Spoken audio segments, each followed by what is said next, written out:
everyone, welcome back to my channel. Today I'm going to share a video that's been highly requested, and that's what's in my iPhone 11 in this case. I don't think I've ever done a what's on my phone video, have I? Probably not. I did an entire unboxing in one of my vlogs which I will link up here, but I think it'll be really fun to take you through my phone and what apps I use. So if you're interested, then please continue watching. What a wonderful world.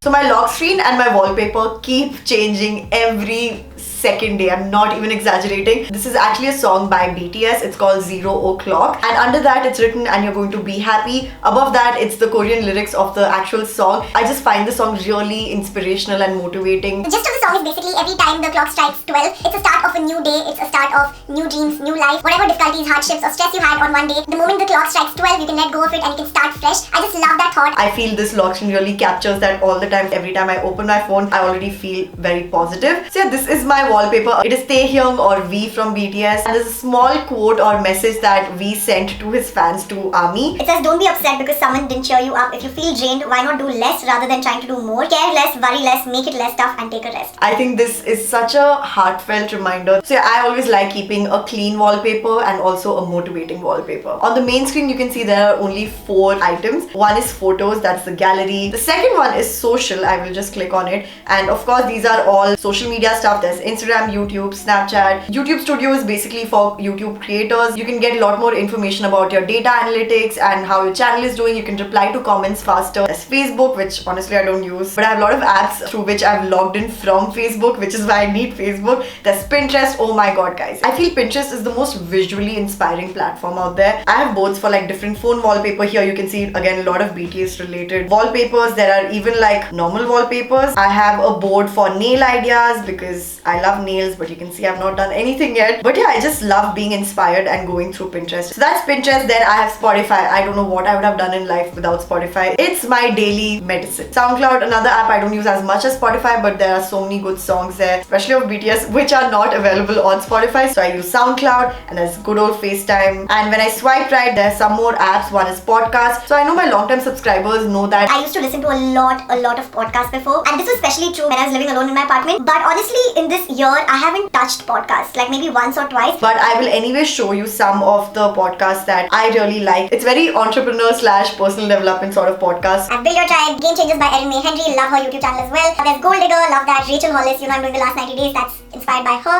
Then the Mind Your Business podcast, absolutely love it. It has a lot to do with law of attraction stuff. Then there's the School of Greatness, Lewis House, love his interviews. And there's Video Creators podcast, again very good for YouTubers or budding YouTubers. I've learned a lot from them. So these are just some of them. I honestly still haven't completely transferred all my apps and required stuff from my old phone to my iPhone. So it's still a bit empty. Like I know I still have more podcasts that I listen to on Google Podcasts, so I have to still transfer it on my Apple Podcasts. Anyways, next is Netflix, pretty self-explanatory. Then there's TED Talk. This is an app I recently installed. You can choose your area of interest. Or do you like motivating and inspirational stuff? Do you like science stuff? Do you like art stuff? And accordingly, they will give you more TED Talks related to that. So I just feel it's a very inspiring and motivating space to be. Then there's iMessage. I don't use it as much honestly. Then we have work. So you can see social and work, they're side by side because my work is social media and social media is my work. I have so much work on Google Drive. Then there's Gmail, and you can see there are 900 emails that I haven't answered. Now you know why you don't see sponsored videos on my channel. I am sorry, but I am just really bad with emails and I really need to change it. So my New Year resolution has to be clearing up my inbox and responding to mails. Beside Gmail, we have the good old Asana. I think if I talk more about Asana, you guys are going to bite my head off. So I'm not going to talk about it. I have done enough talking about Asana in one of my videos, which I will link up here. To keep it short, it's the app I use to plan all my content on YouTube. Then we have reminders. That's basically like the default app that you get from Apple for normal to-do list. So I have this one right here. There's shoot, reel, study Korean, whatever. I keep changing it, of course, depending on the day. And of course, you can just check it off when you're done with something. Notes, another app I really love and use a lot. It's because I've actually synced it with the same Notes app on my iMac. Then there's Calendar, again, nothing interesting. Beside that is the default camera app, nothing to talk about that. Now on the dock, we have the call. Then I have WhatsApp. Then there's Twitter. This is the social media app for me. And beside that is Google Chrome. I don't like Safari, which is what you get with iPhone. Now when I go on the left, you can see the widget page completely customized by me with an app. I will teach you all how to do that in a bit. I have 2 small widgets which says the date and one says the battery charge. Very visual and useful. Then below that, remember I mentioned on the previous page, I have the reminders app, right?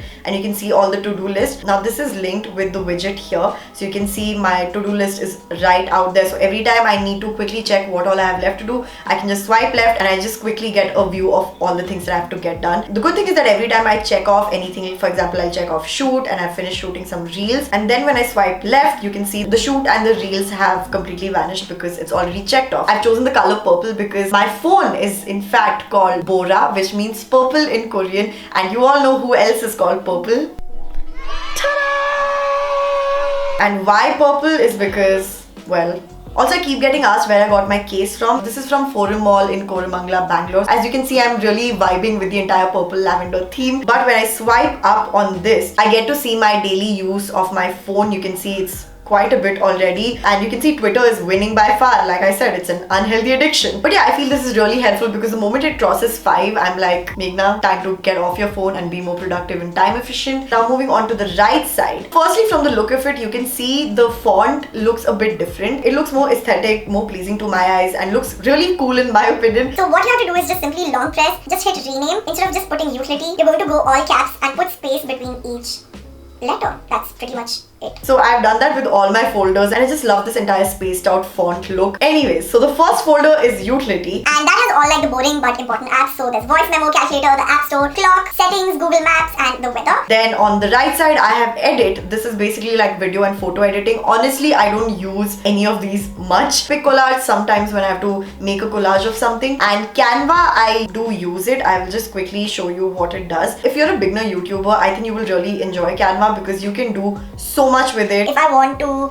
make a YouTube thumbnail, I can just search that and you can see the number of templates they have. You can click on the photo and delete that and put your own photo, or you can even change the font. You can do anything, even to make really cool Instagram stories or making a brochure or a presentation. So highly suggest you all try out Canva. Next is Korean. So you all know or probably don't know, I'm learning Korean. I'm learning Hangugo, and there are many apps that I use. So Quizlet is basically flashcards. This is great for students. I have my own deck of vocabulary that I'm trying to learn. So you can see all the vocabulary that I have. Then there's Memrise. I've spoken enough about Memrise. There are different levels. It's probably my favorite Korean learning app. Then there's Korean Plus. This is basically Talk to Me in Korean. This is where I'm learning my major Korean from. So they have all lessons of different levels, which is really helpful. Then I have Papago. That is basically the better version of Google Translate. Like this translates way more accurately than Google Translate. Then I have Naver Dictionary. Again, that's like the Korean dictionary. Then there's Quora. Now Quora is not essentially like an app that I use only for Korean. Then I have Hello Talk. I haven't started fully trying it out, which is why I can't really talk a lot about it. But basically, Hello Talk is an app for any language learner where you get to make friends from native people of that particular place. For example, if I'm trying to learn Korean, I can talk to native Korean people, ask them doubts about any grammar thing that I have, and the same thing, they will learn English from me because that's what I'm fluent in. It's just like a symbiotic relationship, if you will. There's Duolingo, very similar to Memrise. I've done like a detailed video about Memrise and Duolingo, which I will link up here if you're interested in knowing more about it. Beside Korean, I have Health. Now Health has MyFitnessPal. This is the app that I used to use a lot when I was living alone in my apartment, and I used to track all my calories, track my macronutrients. So it was a crazy time, and I love this app, and I highly recommend it if you are someone who is dieting and tracking their calories and macros. Basically, like your entire fitness can be tracked here, including workouts and nutrition. Then we have the Health app, which is like standard Apple. I don't use it a lot. Then there's PC. PC is period calendar, predicts your periods, and if you have irregular periods, then it still tries to get an average and still predict your period. Add notes like drink water or whatever symptoms you had, what mood are you in. Then below that we have Galaxy Watch. That's what I'm wearing right now. I also get this question asked a lot. This is the Galaxy Active 2. I also have Galaxy Earbuds, which also uses the same app. And below that we have money. So it has Google Pay. I use it a lot. Paytm, bank apps like ICICI and Axis. And I also have a very interesting app called Trail Wallet. Let's say I'm going to Manali, which I already went, but just for example's sake. You can set a daily budget if you want. You can even like choose the currency of the place that you're in, basically to track your travel budget. Once you save it, you can see the graph. It shows 2,000 rupees that I spent today just for stay, and of course the bar graphs keep changing depending on what you spent on. So I think it's a really good visual representation. So that's for money. Then we have BTS, because you know I'm obsessed with BTS, so a folder dedicated to BTS seems about right. So when you click on it, VLive, that's the platform where most K-pop bands and singers come live and talk to their fans. Then there's Weverse, that is specific to BTS, so that's where they chat personally with their fans. And Weverse shop is from where you can actually order BTS merch from, and that's where I lose most of my money. Then there's Day Count. Now Day Count is very interesting. I'm a pretty cheesy person, and Day Count is basically an app that you can use to count the days of any special occasion. So just like that, I've created one for BTS, as cheesy as it sounds, but it is a special occasion in my life. Then there's BU Story, which is basically an interactive story game with animated BTS characters. Then beside that, I have this folder that has put me in this position of being completely broke, and that is haul. So we have good old Amazon, we have Nykaa, Myntra, Ajio, Flipkart, and there's Urbanic, which I recently installed because I've heard a lot about it. So let me know if you'd like to see a haul from there. Then I have food, there's Swiggy, Zomato, and Domino's. And below that you can see there's this really nice widget which says follow your bliss, something I've written myself. I do change it like weekly. Just like a new message that lifts my spirits up and puts me in a positive state of mind. Now I'll teach you how I did this. I've basically used an app called Widgetsmith. You can see it's even written below that widget. So this is the Widgetsmith app. When you click on small one, you can change the interface of the clock, how you like it. You can even have like a monthly view, as you can see. You have font here, you can change. Then tint color is basically the color of the font. Then you can choose the background color. And then the border color. Right now I'll just put it as black because the font is in black. Now when I go back to my widget screen,